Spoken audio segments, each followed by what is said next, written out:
Kia ora anō koutou, nau mai hoki mai ki te rā tuatahi o te wānanga tuatoru or Crazy and Ambitious me Kōreland Summit.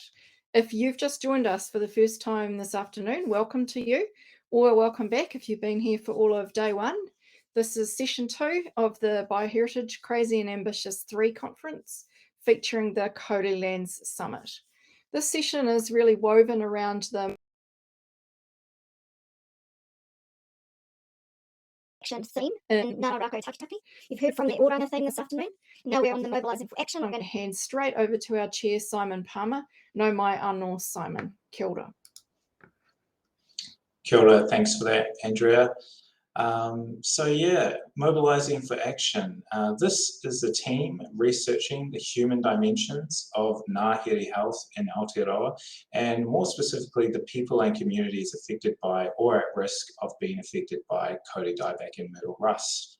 They aim to understand the meaning people attach to the environment, forests and taonga species, as well as explore people's connections and how this can be fostered and supported to empower them to make a difference now and in the future.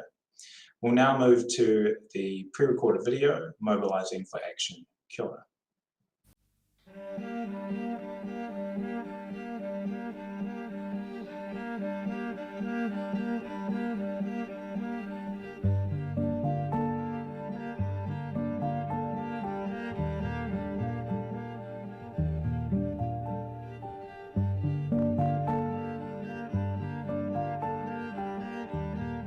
Kia ora, my name's Ariane Craig-Smith.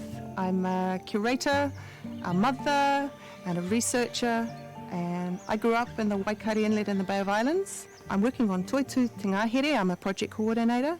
Toitu Te Ngāhere is a project art in schools for forest health, particularly bringing together science, mātauranga Māori and arts, and seeing how these different ways of knowing and exploring the world support each other to learn about our forest ecologies, to learn how to support health in our forest ecologies. We want the kids that we're working with to look at that big picture of forest health and the role that they can play in both being part of supporting health in our native environments, so that's learning about those species, and also sharing the knowledge. So sharing the learning that they are doing with a wider community. So we want art to be a really critical part of that. Ko Justice he te raka, tōku ingoa, he uri tēnei no Ngāti wai me kaitahu. So my involvement in Toitu Te Ngāhere began as a mentorship role. I think there were students from the University of Auckland who were chosen to be mentors in the schools to help them create their projects.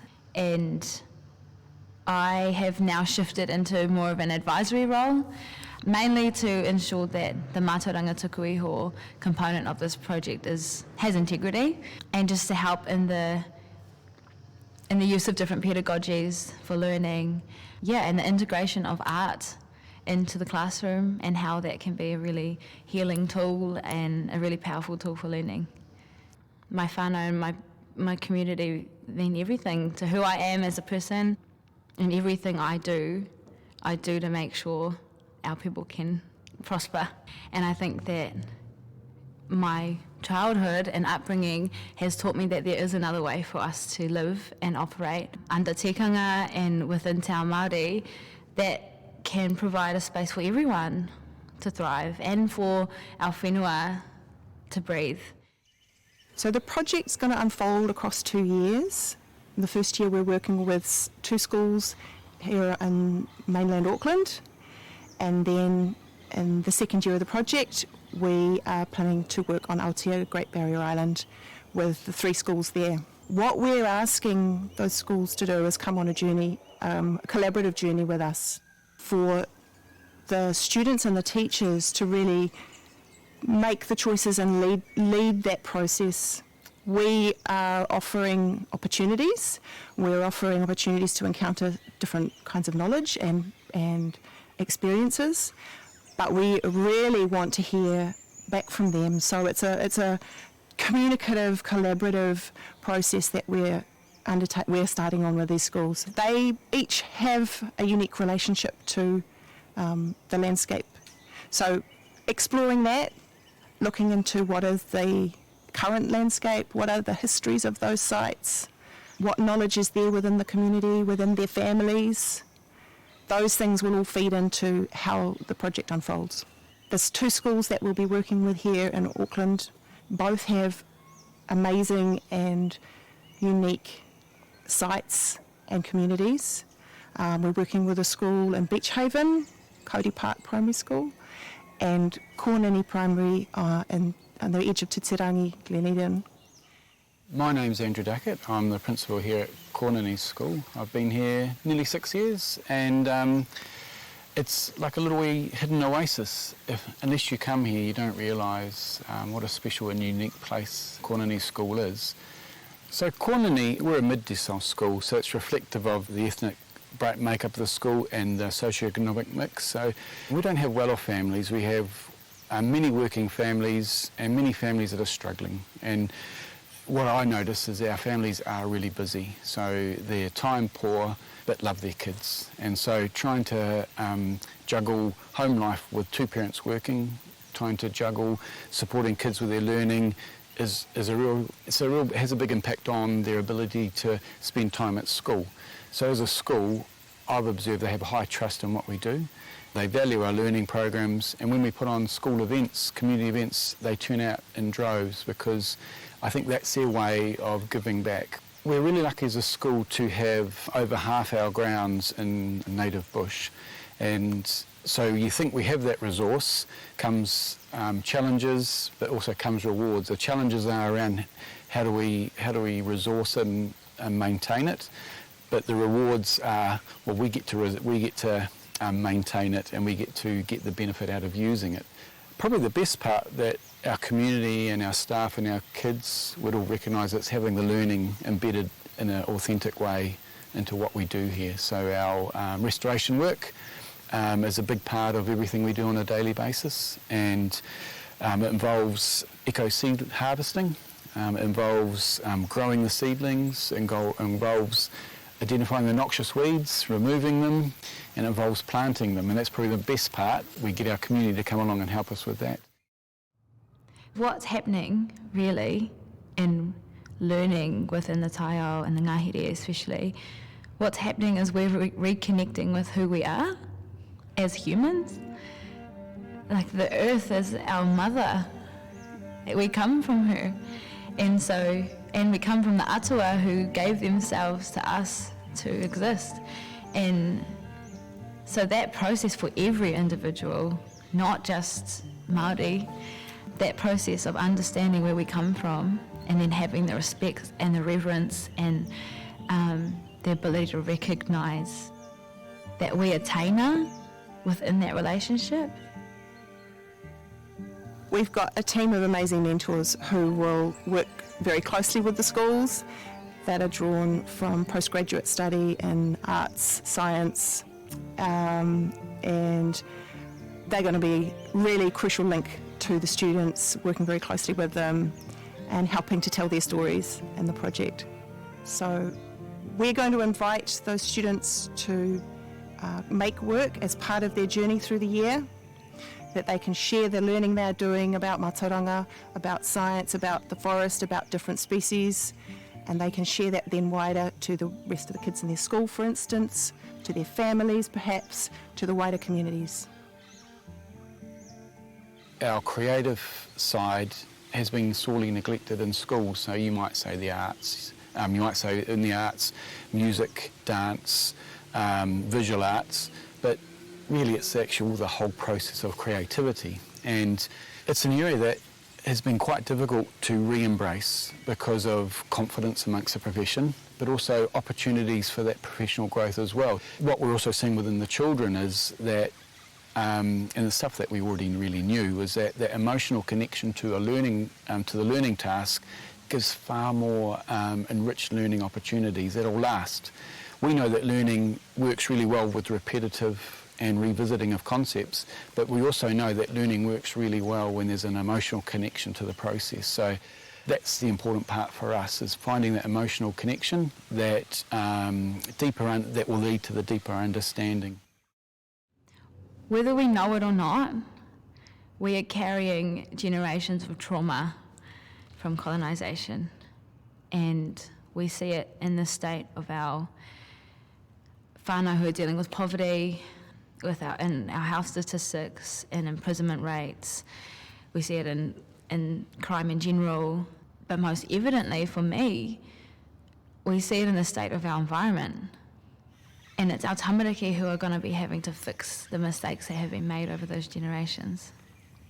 And so, one, we have to learn what has happened in order for us to move forward. But art, for me, is a healing tool, because in that process of learning, they have to have an outlet to express their emotions. Art is expressive. It engages the creative parts of who we are in order for us to think outside what we know, to think outside of this norm that we understand and that is doing damage to our whenua and our moana and each other. And so art is just this, we're so blessed to have it, to be able to explore the spaces that don't exist yet, and for them to put their minds and their creativity into this realm in order for us to move forward into our future. It is so healing for them to be able to express their emotions in that way and then be able to have vision for the future. And I think that for me is the value of art within this space. The process and the way that we're going about learning is actually a Māori way of doing things, whether we know it or not yet, you know. It actually is a Māori way of doing things. And I think the influence of our world is growing, and I think people are starting to recognise the power and the beauty that lies within our world, and that it can change the way we live. It'll change the way we relate to the whenua. If there's outside experts can help us gain additional knowledge that's relevant for, well, which will enrich our children and enrich our teachers. So that the deep learning that scientists can bring, the deep learning that people that are experienced and well versed in the arts can bring around the creative process, those partnership projects can just lead to potential opportunities outside that we might not have access to. At a primary age, it's opening the door for them really early to change the way that generation sees the world, and that generation connects with the earth. And that's something that, you know, you have to be raised with these days, and they will be, you know. They'll have a whole perspective of the taiao and of learning and of what education's supposed to look like, and of the value of art and creation. And in the end, this experience is going to plant a seed within them to continue that in their lives, and then make it better and just build on it as they navigate this world as well. Tamariki are critical to dealing with these kind of issues, because they are the future of our communities. They are the future of our response and engagement with our environment. So that urgency to bring tamariki along and offer them a space of leadership in addressing these issues and addressing our relationship with our environment. We're quite fortunate we have an opportunity to give them a positive learning experience around it rather than talk about the negatives. We've got the opportunity to give them practical opportunities to see what they can do, practical contexts that has a real impact on the regeneration of our native bush, and they also get to experience how good it feels just being a part of that process. Yeah. I think we underestimate what our tamariki know and feel. They're so much more connected to Te Awairua than we are. We've been so institutionalised away from it. And the education system has helped with that, right? And so it has helped to take us away from that. And so bringing this kind of aspect back into the lives of our tamariki helps them to stay connected to it and to heal and to, you know, process that stuff. And I think, oh, that is just, yeah. It's evident, eh? And to me, it's so logical. Why are we still mucking around doing other stuff? To give them a sense of power and empowerment in the direction of being kaitiaki, what that means, to explore what it means to really be kaitiaki and be a part of a natural environment, to rebuild a sense of connection to the natural world, not to see ourselves as separated. But I want those students, I want those tamariki to recognise their role, to recognise their place, that it can be a healthy relationship, because we get so many messages about the damage that we are doing to the environment as a species. I hope through this process that we can be contributing to changing that narrative and giving those tamariki an awareness that they can be a healthy part of an ecosystem.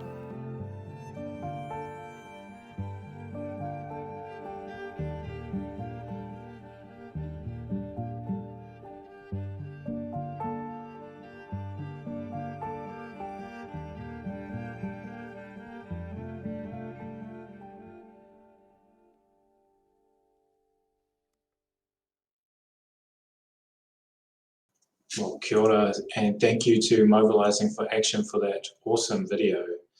I'd now like to introduce Sophie Jerram. Sophie Jerram is a community activist and arts curator whose doctoral thesis focused on the role of art practices in forming shared spaces. She's a research fellow, Te Taio Whakatairanga and Aho Tini program manager implementing a creative capital strategy with the Wellington City Council. Kia ora, Sophie. Kia ora, Simon. Can you hear me okay? Kia ora koutou, ngā mihi o te whanganui atara. Yes, I'm sitting in Wellington City Council at this moment, but my heart is with Toi Tau Whakatairanga, which is the research project as part of Mobilising for Action. This presentation, Artists and Supervillains in the Ngāhere, is about, I guess, the affect as much as effect of art practices in the Ngāhere when it comes to disease. I'm going to show you a tiny excerpt from a film that we've commissioned called Mate Tipu Mate Rako.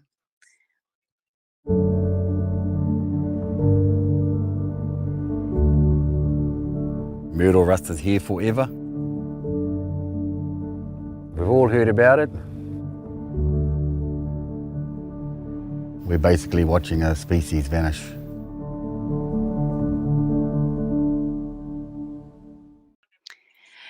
In Fiona Aparangi Kupinga's video featuring Graham Atkins, commissioned by a group, film experts will recognise the use of music and lighting, colour to create a sombre mood. This work, Mate Tipu Mate Rako, not only demonstrates the effect of myrtle rust, but creates an effect on the viewer, contextualising the disease from a human perspective and creating a meaningful narrative for the viewer. One correspondent in discussion with us, our researchers about this project, said it helped him understand the effect on the forest as a narrative.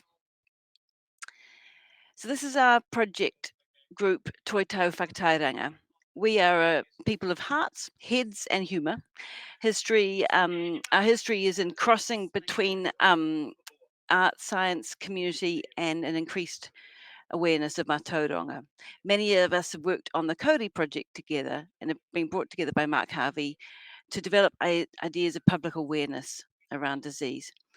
We ask questions like who's public and at what level? What level awareness comes as we curate artists and understand what it is they're doing with knowledge. New knowledge is formed from these collaborations. And I've used the term shadow curating throughout our project, which it comes from the idea of Silvia Gherardi. She's a social scientist from Italy who talks about shadow organizing. Curating we often think of as quite a heavy-handed selection process. Instead, we're talking about shadow curating as a way of partnering with artists and working with emerging knowledge and data. The partnerships are very much formed in relationship with artists that we know, and we have new narratives that form. An example of this is that of, this is Charlotte Graham at the Auckland Art Gallery. Back in June last year, we ran a workshop with the Auckland Art Gallery whereby Charlotte had people listen to Dr. Nick Waipara, who we will know, speaking about the idea of perhaps the nārara, the monsters in the forest, and then allowed participants, children and adults alike, to draw and imagine their own both beautiful and possibly scary aspects of the Ngāhere. Interestingly, a similar idea of the darker aspects of the forest came from Araha Novak, an artist from Otipoti. She has worked with the idea of a graphic novel. She was given data originally that was generated by Alison Greenaway and Andrea Grant from a project at Te Papa, and decided that an interesting way to discuss this myrtle rust would be to invent a mythical, a kind of a creature, a supervillain. The story of Myrtle, let me just get clear. Araha's story is about a supervillain called Myrtle Rust who wants to take over the Matursai population after suffering an accident in her school laboratory. She uses parasitic spores that attach themselves to suitable hosts and drain the lifeblood out of them. This is one of Araha's early images for her graphic novel. Myrtle was a vain individual who was very pretty and popular at high school, yet was also hated for appearing so perfect. And one day, as I say, she got into an accident which disfigured her face and paralyzed her body. She was in a coma for 7 years, and when the Sergium Corporation offered to try and save her by trialing an untested bacterial formula with healing properties, this wakes her up and gives her an accelerated amount of fungus power. She becomes Myrtle Rust and works for the corporation who want to eradicate myrtle populations so they can use the land for intense monocrop farming. There's a legion of data kaitiaki, scientists across the motu who are tracking the spread of myrtle and her parasitic spore army and end up finding her hiding out down south in the Rata forest. So you can tune in, hopefully in a year's time, to find out what happens to Myrtle Rust in this graphic novel. So essentially, our project is about working with certain artists. We've got 9 projects underway, and this collaboration is very much about conversations and working with the skills of the artists. Very much a combination of art mātauranga as we're learning science, and within these tensions of the positivist science that often does. Just wanted to say a big kia ora and thank you to our featured artists today, Fiona, Charlotte and Araha. And there are many more whose work we're looking forward to seeing. Kia ora, that's it for me. Kia ora, thank you for that, Sophie. Really interesting, some of the mahi going on in that program. I'd now like to introduce Te Rā. Te Rā is a assistant lecturer specialising in Te Reo Māori, Tikanga Māori, Mātauranga Māori and Māori history at Te Pūtahi Toi, the School of Māori Knowledge at Massey University. Kia ora, over to you, Te Rā. Tēnā rā koutou katoa, ka nui ngā mihi kia koutou. Ka nui ngā mihi kia koutou nā kai whakahaere o tēnei kaupapa kia koutou anō hoki ngā taringa whakarongo ki ngā kai kōrero ki ngā kupu e puta mai ana i tēnā o ngā kai kōrero i ngā rangitata nei. Nō reira tēnei te mihi atu kia koutou. So my name is Te Rā Moriarty. I'm a descendant of Ngāti tō Rangatira, Ngāti Koata, Ngāti Kahungunu, and Rangitani, and I'm going to be giving a bit of an explanation of our research project here, He Taurahere ki te Taiao, a binding cord, a binding rope to the environment. And so briefly, I will just give a short explanation as to what we are wanting to look at with this project. So many of us know that we receive a lot of well-being and positivity from being in the taiao. Going for a walk in the forest can have many beneficial effects for us all. But what we're wanting to look at is we experience the positivity from the environment, but can it go the other way? Can humans in our states of being, whether it be negative or positive, impact the environment? And so what I'm going to start with is I'm going to talk about a little bit of the understandings from a Māori perspective that have informed this kaupapa. So I'm going to start off here with a little karakia. Koia rā te rangi e tū nei, koia rā te papa e takoto nei. Heke mai, heke mai, heke mai, te ira atua ka puta te ira tangata ki te whai au te ao marama, tihei mauriora. So this karakia essentially talks about the whakapapa of humanity originating from the sky, the earth, and the atua forces that our environmental realities have come from, have developed from, and then our place in the world as te ira tangata emerging into the whaiao, the metaphorical birthing canal into te ao marama, the world we live in now. And so I think it's very important to start with whakapapa. So I think many of us are probably aware that whakapapa is ancestry, genealogy. From a Māori perspective, we don't just talk about the whakapapa of humanity, we go to the whakapapa of the universe, and that's where we start when we talk about the whakapapa of humanity. So specific to this particular kaupapa rangahau, this particular research project, we have Papa Tuanuku, the earth, Ranginui, the sky. Through their union, we have one of their descendants, one of their children, Tāne Mahuta. Tāne Mahuta being the atua of all plant growth, trees, and all life that lives off of the plant growth, the trees and the forest. Then through Tāne Mahuta's union with Hine Ahone, we eventually get humanity. And so this particular union, Tāne Mahuta and Hine Ahone, it's through this union that we get the phrase Tihei Mauriora, the breath, the sneeze of life. And so this lets us know that as people, we descend from the natural environment.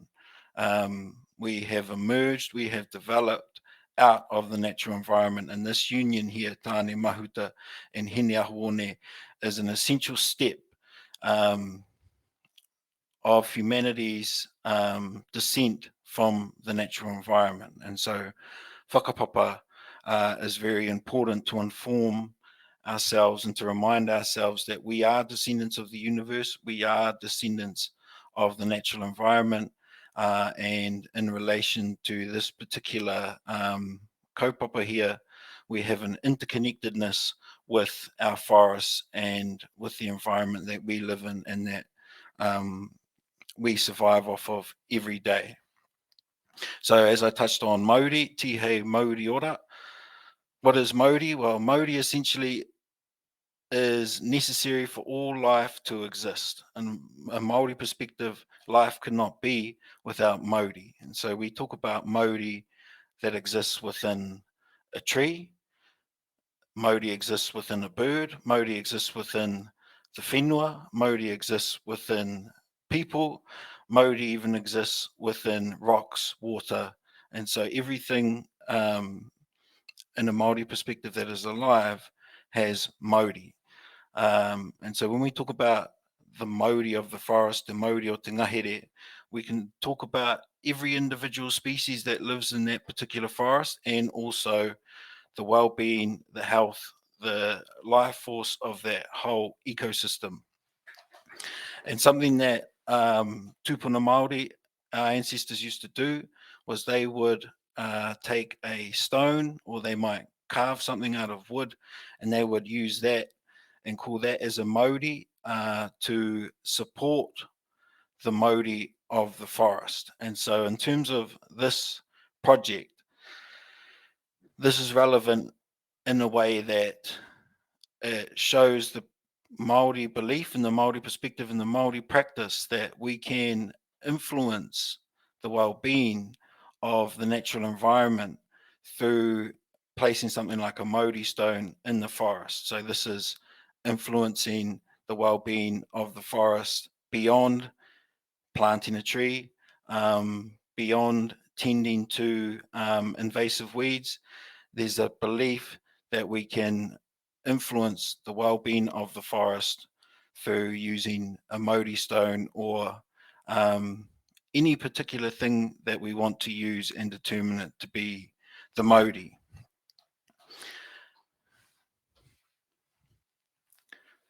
And we also see Mauri stones in wharenui. Most wharenui will have a Mauri stone buried under the main popo of that wharenui, and it does the same thing as in the forest. It's there to support the Mauri ora, the well-being, the life force of that wharenui. It's also used in the context of gardens where the Mauri stone, or it could be a carving, or it could be something that you determine to be a Mauri that is imbued with Mauri through karakia, that's used to then influence and support the well-being of that particular environment, the garden. So this idea that we can have an impact on the environment through the use of Mauri stones and acknowledging the Mauri, and also through means like karakia to imbue that particular physical object as the Mauri. And then I'm sure many of us are aware of this word here, wairua. So wairua, what is wairua? Well, there are many ways we can look at wairua and understand wairua. Wairua is the spirit, the soul of a person. Wairua is a part of us, but it also allows us to have, it contributes to our consciousness, and it can do so through our ability, through our wairua, to see, to feel, to hear certain tohu, certain signs, signals, premonitions that can come to us through dreams, through moi moia. It's an ancient reality in Te Ao Māori that we can have visions in our dreams. People who are very adept at experiencing these sorts of things and interpreting these sorts of things are known as matakite, literally a seeing eye, or an eye that sees. Through feelings, our wairua can inform us of certain realities around us through a feeling, and also helps us to interpret certain phenomena or certain things around us that might not be visibly clear or audibly clear. However, our wairua has a form of consciousness that can inform us of the things around us, of certain tohu around us. Also with our wairua, as individuals, you can feel the wairua of another person. The wairua of another person can affect you, whether positively or negatively. If you think about someone being in a really good mood and they're high energy, their wairua might be in a state that's really, really positive and nice to be around. And alternatively, the other side of that, if someone isn't in a good mood, then their wairua can also impact your wairua and how you're feeling. So with these sorts of things in mind, the whakapapa that we have from the natural environment, the Mauri, the life force that is in the natural environment and that is in us, and also our wairua consciousness that we have, this project is loosely, obviously there are many more questions to this project than what I'm presenting here within this short amount of time. However, it's about our impact on the ngahere, on the forest, beyond our physical activities. Can we impact the forest? Is there a potential for the forest to be impacted by social realities, by social phenomena, by our mental well-being, whether it's health, or if we're not in such a healthy way? Are there patterns, are there tohu that we can find in society that coincide with the arrival or with the emergence of these mate rākau that we see, such as kauri dieback and myrtle rust. And so that's essentially what we're trying to find out. Is there the potential that we know the environment can affect us in a spiritual way, in a mental way, but can we also affect the environment through our spiritual, mental, physical states? And so that's essentially this kaupapa rangahau, this research project. It's not necessarily aiming to answer a definitive question that it is this or it isn't that. We're looking at, is there the potential for these sorts of interactions to occur? Can we have an impact on the forest in a way that is beyond our physical activities like planting trees or cutting down trees? And so that's essentially this kaupapa, he taura here ki te taiao. If we are bound to the taiao by a taura here, then is it also bound to us? So koe rā tāku kōrero mo te ahi nei. That's my kōrero for the afternoon. I'm just going to close off with this little karakia acknowledging the Māori and letting the Māori be in balance. Kia tau mai te Māori nui, te Māori roa, te Māori ora ki ngā pūkinga, te Māori ora ki ngā tauira. Tau mai hā nuku, tau mai hā rangi ruku te hoki u kia mau, haumi e, hui e, tā eki e.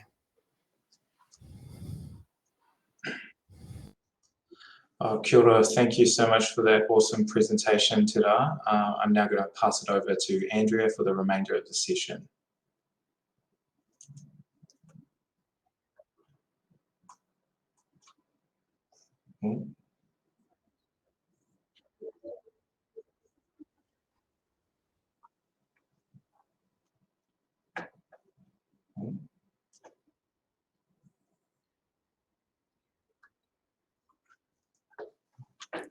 Apologies, some difficulty with Andrea's internet connection there.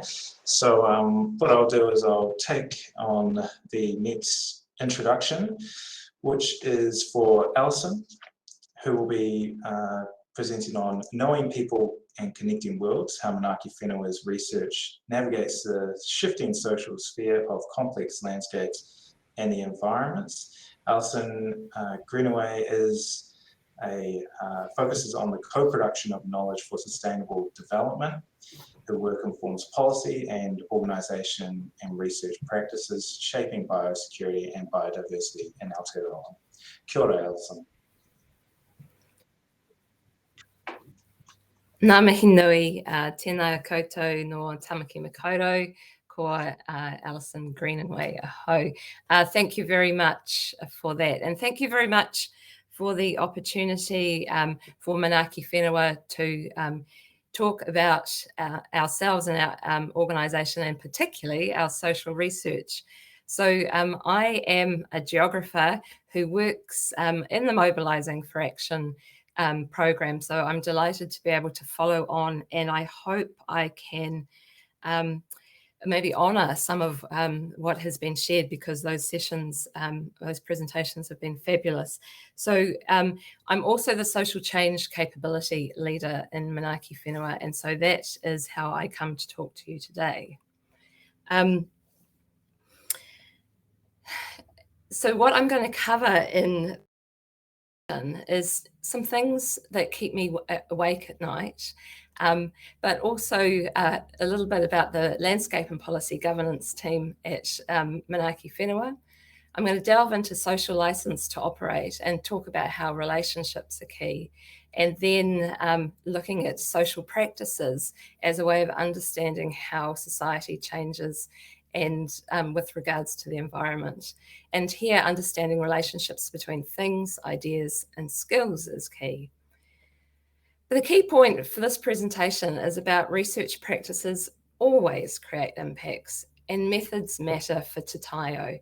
So let's give them more attention. And so I'm loving that I'm following on from Te Rā, because I'm just hoping I can reinforce what was presented there.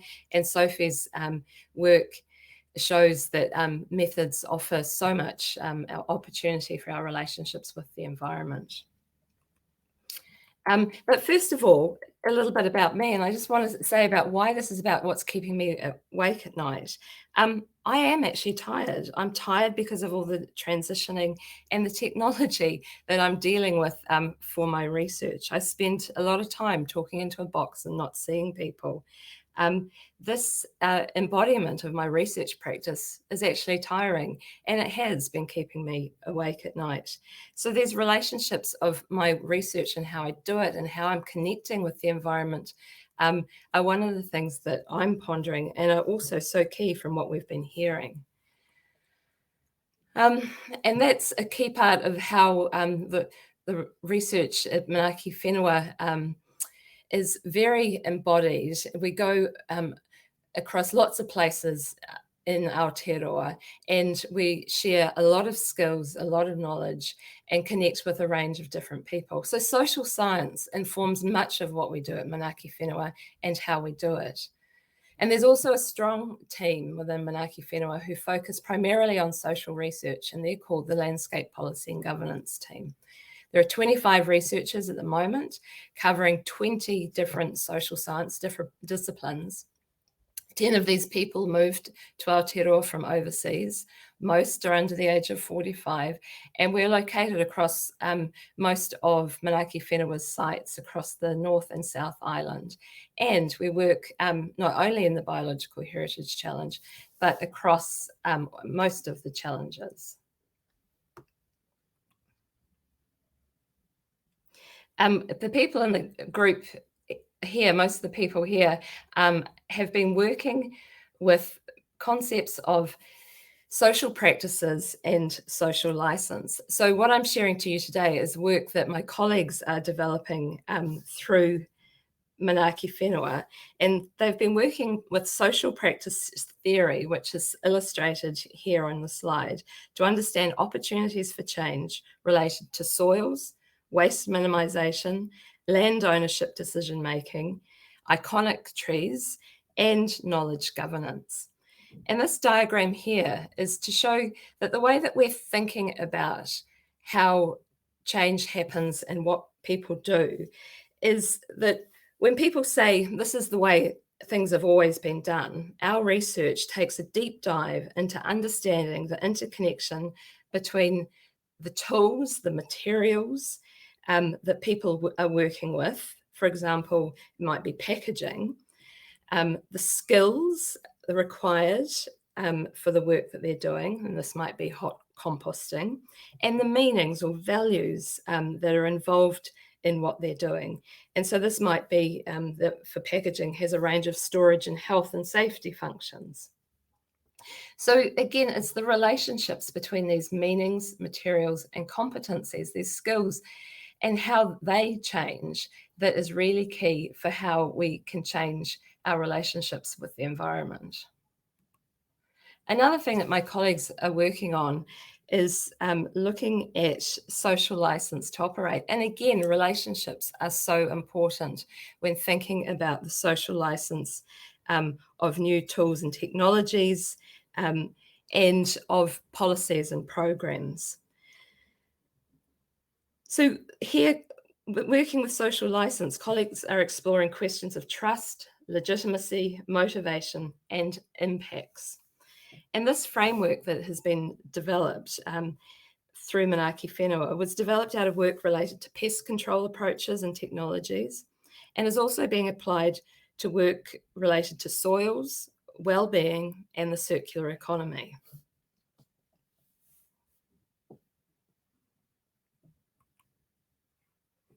So going back to that point about how I find myself awake at night, it's actually about pondering the research, science, and innovation system. And I know that might sound a bit sad, but what I've been thinking about through this work is how does social license for various research practices, how is it gained and lost? And what's the extent to which it's based on our actual lived experiences of doing research in all sorts of different places and with all sorts of different technologies? I've been pondering about how might the things that keep other researchers awake at night be accounted for as part of the social license for our research practices. So when I'm talking about this, I'm thinking about the way that actually research always has an impact. That research impacts on the people, the individuals, on the teams, on the organisations, and our stakeholder relationships. And the way that we choose to do our research is always impacting. Just think about the difference in how we get affected by long hours of collecting or collating data, and how that affects our bodies and the places that we work in differently to if we were programming to collect data automatically. And then compare that with those who go do their interviews by going for long walks in the bush and maybe collecting fewer data or more in-depth data, but it's quite a different embodied experience. Or those of us who have been sitting on Zoom for 4 hours at a time as part of co-design processes. These all have a relationship of the body and the place to the ways that we're doing our research.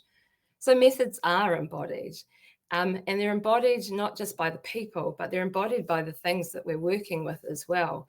In the Ngāti, the trees, the birds, they're all also very much part of the methods and the impacts that we choose. So choosing methods has both personal and societal well-being impacts. And this might seem obvious, but it's not something that we actually talk about a lot regularly, and it's not assessed transparently or comprehensively. So methods influence what's possible for relationships between people and nature. So when I think about the social license of our research practices and what helps it, I find that our social ethics processes are really good. There's also sustainability reporting, which looks at maybe the amount of travel or what we've been purchasing to be able to do our research. Tiriti of Waitangi-led investment in research is also impacting on how and the types of research methods we choose. What else helps is the diversity and inclusion programs that are growing within and across organisations, and impact planning and monitoring and evaluation. But what's really important is our values for supporting respectful dialogue across multiple perspectives. So it's about making sure that the things that keep researchers awake at night actually have a way of surfacing and being dealt with through research approaches and our management systems. It's about making the visibility of researchers, technicians, and support contributions, making them visible. It's about the relationships of power in labs and open plan offices, field trips. And this is not just the power on hierarchy, but it's actually the subtle powers between the fit and the unfit, the fast and slow thinkers, the introverts, the extroverts. I could go on. It is also very much about racism and misogyny and prejudice worldviews that shape our day-to-day practices. It is, and as was shown by the previous presentations, it's also about how we think about and connect with the non-human, with birds, trees, fungi, more, and how they're accounted for through our methods. So thank you very much for this time. I hope it's something that we can continue talking about. And these were the key points that I was trying to put across. Thank you.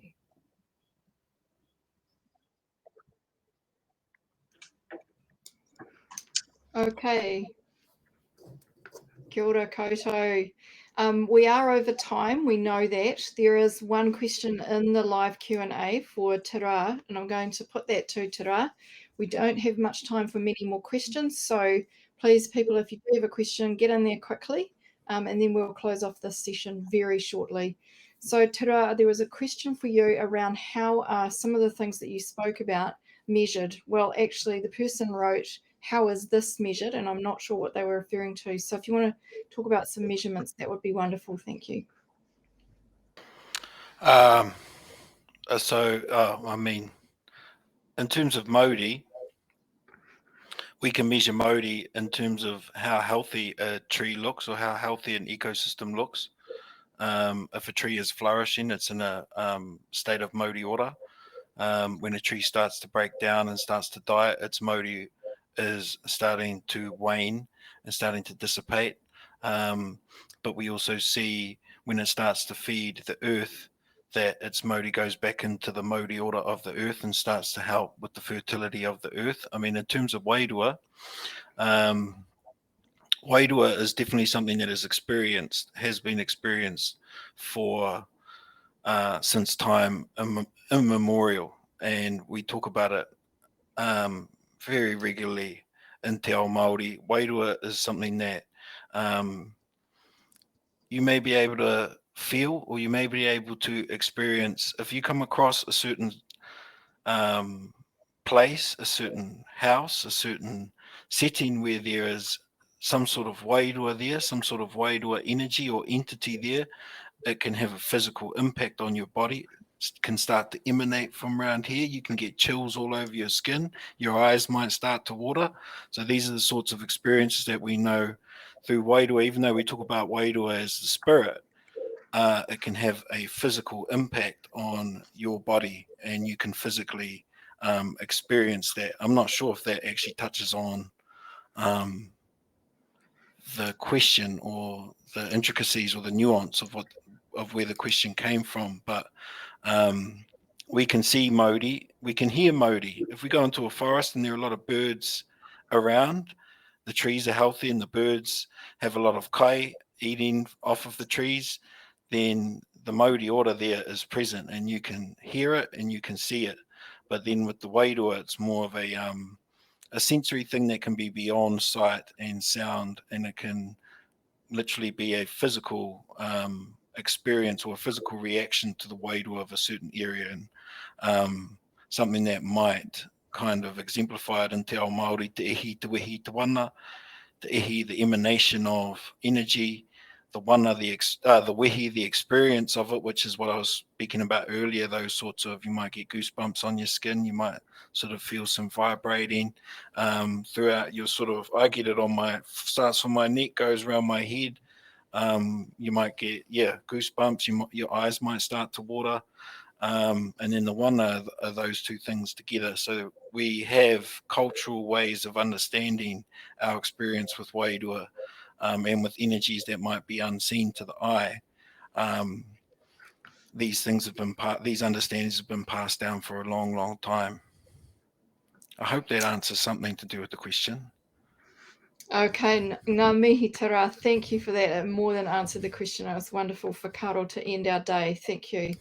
I'm sorry, there is no time for more questions this afternoon. We do need to close it off. I'd like to thank all of the presenters this afternoon. Aroha mai Alison, I forgot to thank you earlier, so I'm thanking you as well now as our guest speaker for the afternoon. Thank you to Simon, our chair. In relation to the one more question that is in the chat there, the Kāori Lands Summit videos will all be available after the conference.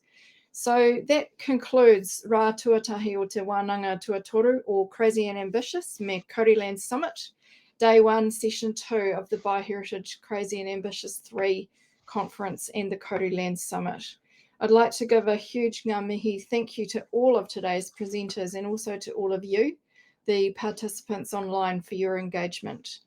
And not least of all to our sponsors, Manaaki Whenua Landcare Research, the Cawthron Institute, GNS Science, Hawke's Bay Regional Council, Auckland Council, and Plant and Food Research. I'm going to hand over to Valence now to close our wānanga today with a karakia whakamutunga.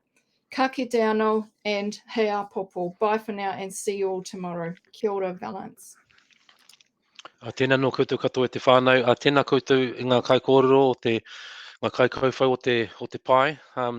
Again, just to endorse thanks and gratitude to the panel.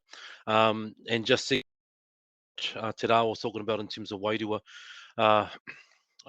fire. Rose Petty would often say we're all spiritual beings having a physical journey. And so in that way, karakia is a way of having that metaphysical moment of divine kinship. So on that note, whānau, kia inoi tātou. Kia tau iho anō te tauwhirotanga o te wāhi ngaroe pai ai te noho tahi a tina wairua hoki wirohia te manua. Ki ngā mātāpuna a kui mākoro mā te tika te pono me te aroha. Uhia mai rā tō mairangi a te whai, ki nong ki tina o mātou hei āwhina hei tohu ia mātou whakauenuku wake te āio, ki rongi a mātou tūturi whakamaua, kia tīna. Hau me hui e tāiki e.